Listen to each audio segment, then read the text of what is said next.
Clear है? Yes. आवेश कुल दो प्रकार के होते हैं। एक को कहते हैं धनात्मक आवेश यानी पॉजिटिव चार्ज,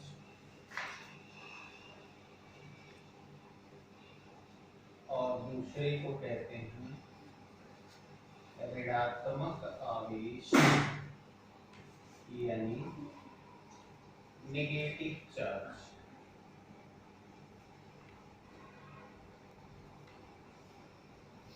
अब आपने कल देखा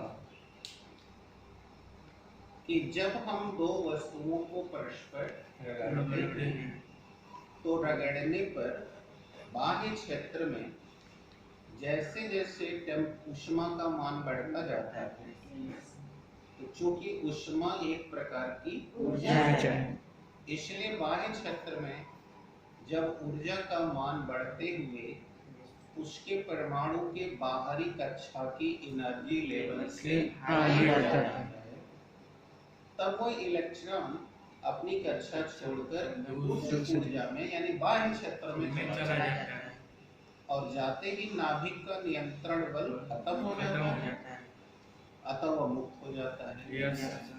और मुक्त होने के कारण उस पे चार्ज आ जाते हैं। अब उसमें जो दो वस्तु रगड़ी जा रही थी, उसमें अगर एक ने इलेक्ट्रॉन लूज किया तो दूसरी ने गेन किया।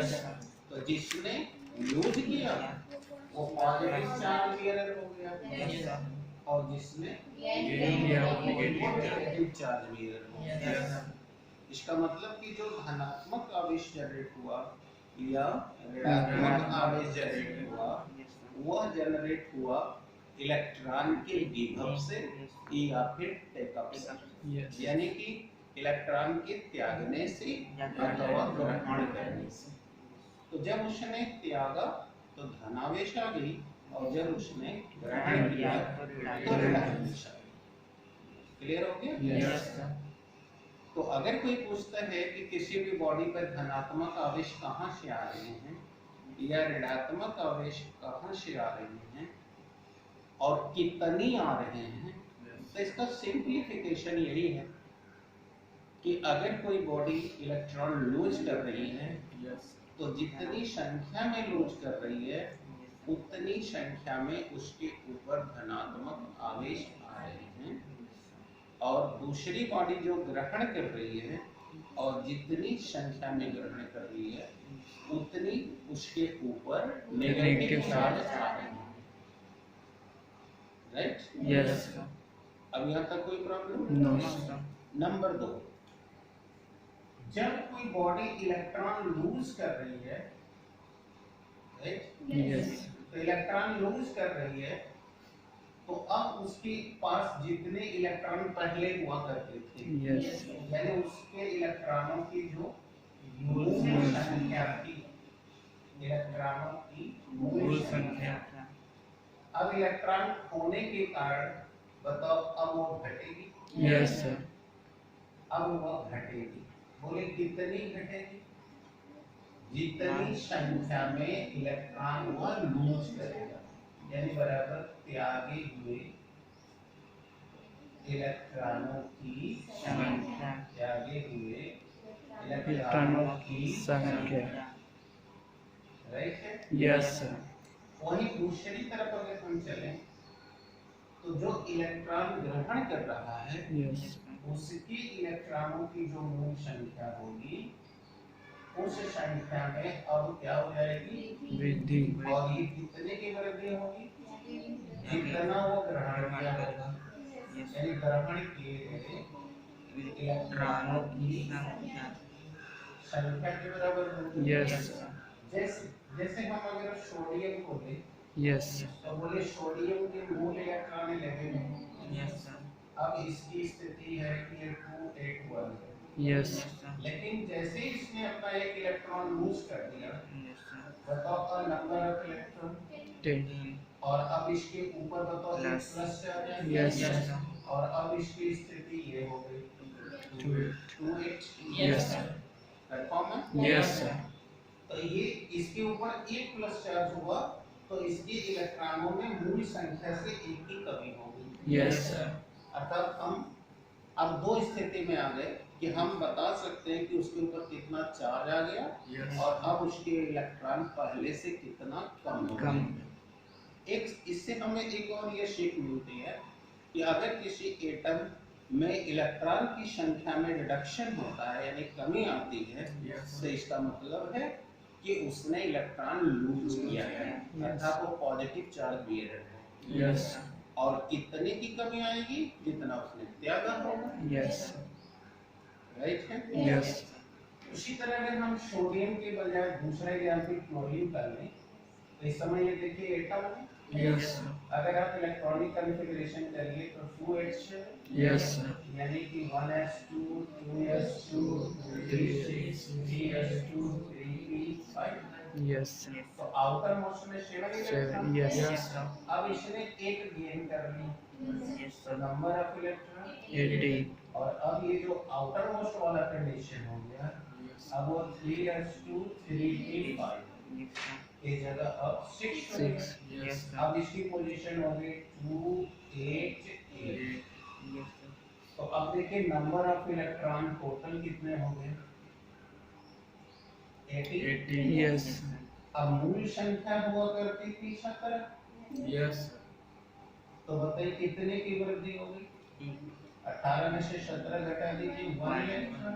यस इसीलिए इसके ऊपर 1 चार्ज आएगा। यस अतः इससे आपने ये सीख लिया कि अगर नंबर ऑफ इलेक्ट्रॉन मूल संख्या से बढ़ जाता है तो वह निगेटिवली चार्ज बॉडी होगी। यस सर श्योर है। यस सर और उसके ऊपर कितना चार्ज आएगा जितनी वृद्धि हुई। यस यस और अगर मूल संख्या यहाँ देखिए धनात्मक आवेश में बोलिए मूल संख्या इलेक्ट्रॉन की थी 11 त्यागने के बाद बाद इलेक्ट्रॉनों की संख्या हो चुकी है 10। तो बोलो कमी आई या वृद्धि आई कमी कितने की 1 इलेक्ट्रॉन यस सर अतः अगर कोई बॉडी के मूल संख्या में कमी आ रही है तो बताओ वो पॉजिटिवली चार्ज हो जाएगा। यस सही है। यस और पॉजिटिवली चार्ज हो जाएगा और उसके ऊपर जो चार्ज आएंगे वो चार्ज कितने आएंगे जितने की कमी आएगी। यस लेकिन इस पूरे प्रोसेस में एक बात ध्यान रखने की आवश्यकता है कि प्रोटॉन और न्यूट्रॉन की संख्या पर कोई कोई इफेक्ट नहीं पड़ेगा क्योंकि ये न्यूक्लियस के अंदर है और हम इलेक्ट्रॉन या तो लूज कर रहे हैं या गेन कर रहे हैं यानी कि हम न प्रोटॉन लूज कर रहे हैं न न्यूट्रॉन लूज कर रहे हैं न गेन कर रहे हैं क्योंकि ये इलेक्ट्रॉन ये न्यूक्लियस के अंदर है और न्यूक्लियस जब तक टूटेगा नहीं तब तक ये लोग यहाँ से रिलीज नहीं होंगे। इसलिए चार्ज के बनने में या बिगड़ने में यानी चार्ज या तो पॉजिटिव क्रिएट हो या नेगेटिव क्रिएट हो उसका रिलेशन प्रोटॉन और न्यूट्रॉन से कदापि नहीं है। तो नंबर ऑफ प्रोटॉन और नंबर ऑफ न्यूट्रॉन जितना पहले है उतना अब भी है यानी जब वो एटम अवस्था में था तब भी वो उतना ही था और जब आयन हो चुका है चार्ज हो गया है तो भी वही है। जैसे कि आप देख सको 23 यहाँ भी बोलो 23 तो बोलो नंबर ऑफ प्रोटॉन हो गए 11 और नंबर ऑफ न्यूट्रॉन हो गए 12। यस ये तो आपको याद है ना। यस सर इलेक्ट्रॉन प्रोटॉन की संख्या परमाणु क्रमांक के तुल्य यस होती है यस और न्यूट्रॉन की संख्या परमाणु भार में से परमाणु क्रमांक को घटाती है। यस तो हियर आप देखिए ये एटम का और अगर हम इस आयन का ले लें तो बोलो यहाँ नंबर ऑफ इलेक्ट्रॉन हो चुके हैं 10 लेकिन प्रोटॉन और न्यूट्रॉन आप भी देखो 6 और यहाँ भी लो तो 735। यस बोलो इलेक्ट्रॉन 17 प्रोटॉन भी 17 न्यूट्रॉन 18 लेकिन अब यहाँ देखो ये भी 35। यस इलेक्ट्रॉन देखो 18 प्रोटॉन हो गया 7 और neutron 18। That's clear? Yes, sir. तो हियर क्या देख रहे हो? प्रोटॉन और न्यूट्रॉन सेम है, वही इलेक्ट्रॉन वाइब्रेट हो रहे हैं। Yes, sir. तो यहाँ जहाँ वृद्धि हो रही है वो नेगेटिव चार्ज हो गया, Yes, और sir. जहाँ कमी हो रही है वो Positive. Positive charge. Yes. Yes, sir. अब बोलो क्या प्रॉब्लम No, है? No, sir. अर्थात इससे अगर हमें न्यूमेरिकल लगाना है तो न्यूमेरिकल में अगर सवाल इस तरह लिखा हुआ है कि मूल संख्या में कमी हुई है Yes. या वृद्धि वृद्धि हुई हुई है, है। तो ये शब्द हमें समझने के लिए पर्याप्त है कि वो चार्ज पॉजिटिव हुआ कि Negative. अगर बढ़ा तो नेगेटिव हो गया और घट गया तो Positive. Positive charge. Yes. अब इतना में कोई डाउट? No, sir. लेकिन पुनः इस बात का ध्यान रहे कि नंबर ऑफ प्रोटॉन और नंबर ऑफ Electron. न्यूट्रॉन उसके आवेशित होने के पहले और आवेशित होने के बाद भी सेम रहेगा, यानी वो अनइन्फ्लुएंस्ड है, Yes, sir. वो प्रभावित नहीं है। Yes. अभी कोई डाउट से तो पूछो। No, sir. No.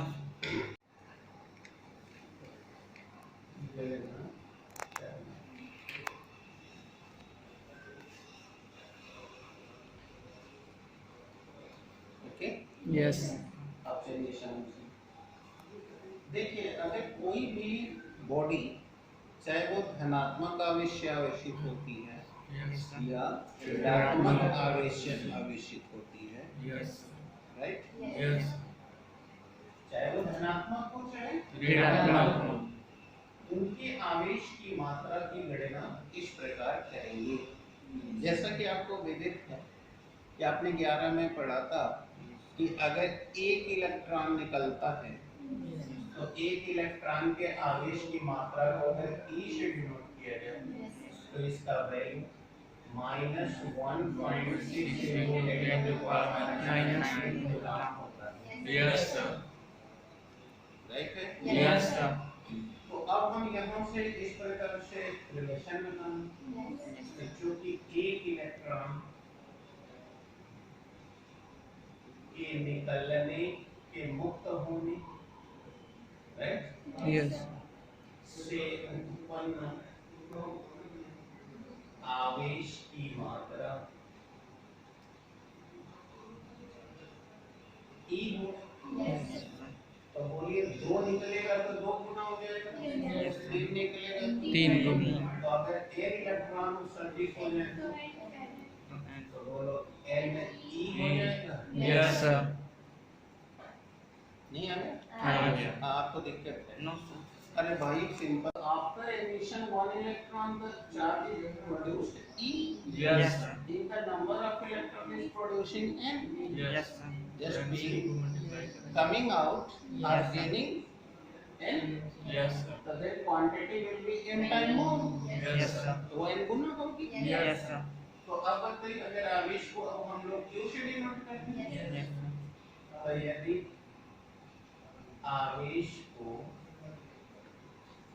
Q से प्रदर्शित करें, राइट, Yes, sir. तो बोलिए आवेश की संपूर्ण मात्रा, राइट, Yes. बोलिए Ne हो गया। Yes, sir. तो it is representing by Q, Yes. तो therefore Q is equal to And E. Ne। Yes, sir. और अब इसमें 2 कंडीशन होंगे, या तो वो लूज करेगा या तो या तो गेन गेन करेगा। करेगा। तो यहाँ ले लेते हैं first, if it loses, right, Yes, तो ये लूज करेगा तो बोलो अभी भी आप बताए थे ना पॉजिटिव चार्ज आएगा। Yes, sir. तो then Q will be plus Ne। Yes, sir. Yes, Yes, sir. and second case क्या बनेगा? If it gains, Yes, sir. so then Q will be Minus Ne. minus Ne। Yes, sir. तो then both can be written, इसलिए दोनों condition को हम Plus both condition will be represented represented by. in following ways। Yes, sir. इस प्रकार हम दिखा सकते हैं what Okay, total amount of charge Yes, sir. Plus minus. plus minus अब मुझे तय करना होगा कि प्लस लेना है कि माइनस। अब ये तय हम दो तरह से करेंगे। Yes, sir. या तो लिखा हो कि इलेक्ट्रॉन त्यागा गया है, Yes, sir. या तो लिखा हो मूल संख्या में कमी हो गई है। Yes, sir. तो बोलो हम डायरेक्ट कह रहे हैं कि प्लस लेना है। Yes, sir. और यदि कहा गया है कि मूल संख्या में कमी या वृद्धि हो गई है Yes, sir. या इलेक्ट्रॉन ग्रहण किया गया है, Yes. तो बोलो हम मानते हैं। Minus. Yes. और अपने को तैयार करने के लिए इस तरह भी हम कर सकते हैं। Yes, sir. तो इस प्रकार जहाँ क्यूब हो गया संपूर्ण चार्ज, Yes. यहाँ लिख दे रहे, जहाँ क्यूब हो गया आवेश की समस्त मात्रा, right? Yes. Yes, sir. n हो गए मुक्त इलेक्ट्रॉनों की संख्या। और E हो गया 1.6 into 10 to the power minus 9. अर्थात एक इलेक्ट्रॉन का आवेश। Yes. ऐसा यहाँ लिखा है। Yes, sir. तो इस तरह हम कैलकुलेट कर सकेंगे Yes, sir. कोई भी बॉडी यदि इलेक्ट्रॉन लूज करे या गेन करे। Yes, sir. अब बोली कहाँ दिक्कत आ रही है? No, sir. शेयर हो गया? Yes, sir.